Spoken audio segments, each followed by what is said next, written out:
Has Hisako truly fallen to the dark side? After learning what might very well be the horrible truth at the center of her friend Tsubasa's death, well, let's hop into the pages of Ultimate X-Men issue number 13 and find out together, shall we? So then, picking up directly from where the last issue left off, Hisako was seemingly corrupted by Kageyama the Shadow King, in doing so taking on a brand new form that this issue dubs Dark Armor. And honestly, after that, everything ends up getting really weird and really trippy. In fact, we spend basically the entirety of this issue inside the weirdo Shadow Realm that Kageyama controls. The idea seems to be that the Shadow King wants to turn Hisako away from her friends and allies and towards him. To do so, he creates shadow doubles of Psylocke, Natsu, Nico, and Mori, who all try to attack Hisako and break through her brand new dark armor. The idea being, hey, isn't it interesting that all of Armor's friends all have mutant abilities almost tailor-made to try and counteract hers? Of course, they're not really here though, they're just all projections created and puppeteered by Kageyama. In fact, later on he also ends up puppeteering the Maester and the other Children of the Atom cult members almost to try and make a point that the Shadow King truly does rule all. Another thing you probably noticed about this issue right away is the super unique, super striking color palette they use here. Basically, everything is predominantly black and white here in the Shadow Realm, much like something you would see in a traditional Japanese manga, and I mean it only makes sense. Peach Momoko has pretty much been doing one big giant manga-style X-Men story here in the new Ultimate Universe since day one, so it's fun to see this issue pretty much take that idea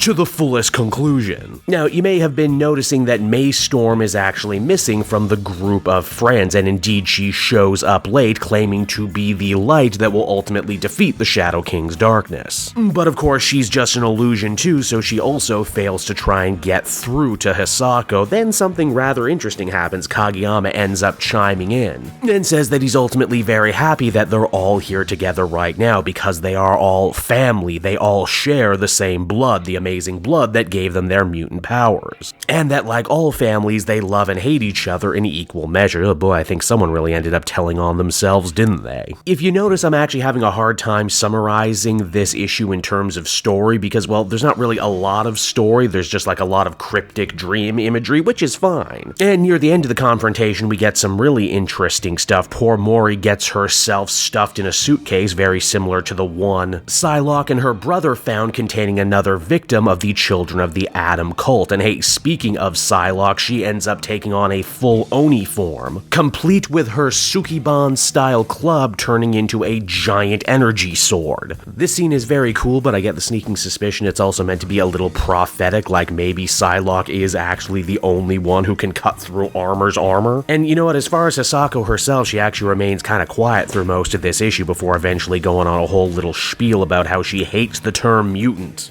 and how deep down in her heart of hearts she wishes none of this ever happened to her. And then probably the creepiest thing that's actually ever happened in this book, which is saying something in a series that has been filled with creep-ass imagery, finally happens, and that is that Kageyama, the Shadow King himself, ends up smiling, something that the other characters are quick to note he hasn't done in 13 issues. I actually almost considered making this the thumbnail image for this very video, but I was worried that this image is so creepy it might actually turn off potential viewers.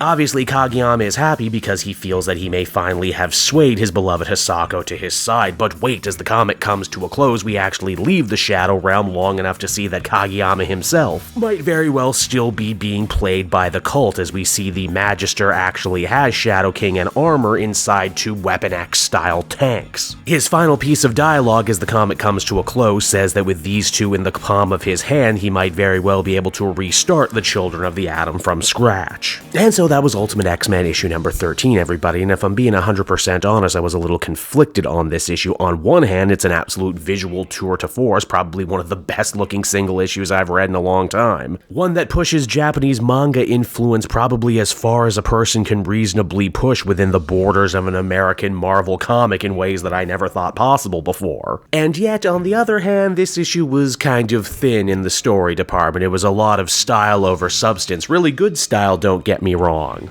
But having a whole issue that basically plays out as one giant dream sequence feels just a little bit disappointing when we stop and remember that in the last issue it felt like we were finally going to get some real solid concrete answers about how Tsubasa died, but now looks like we're going to be kicking those revelations down the hill just a little bit longer. Again, not a bad issue by any stretch of the imagination. In fact, this is probably going to go down as some people's favorite issue of the entire run, but for me, I can really only give it a 7 out of 10. Really interested to see where the next issue goes, and again, I'm in true awe that a series like this can exist within the broader New Ultimate Marvel line.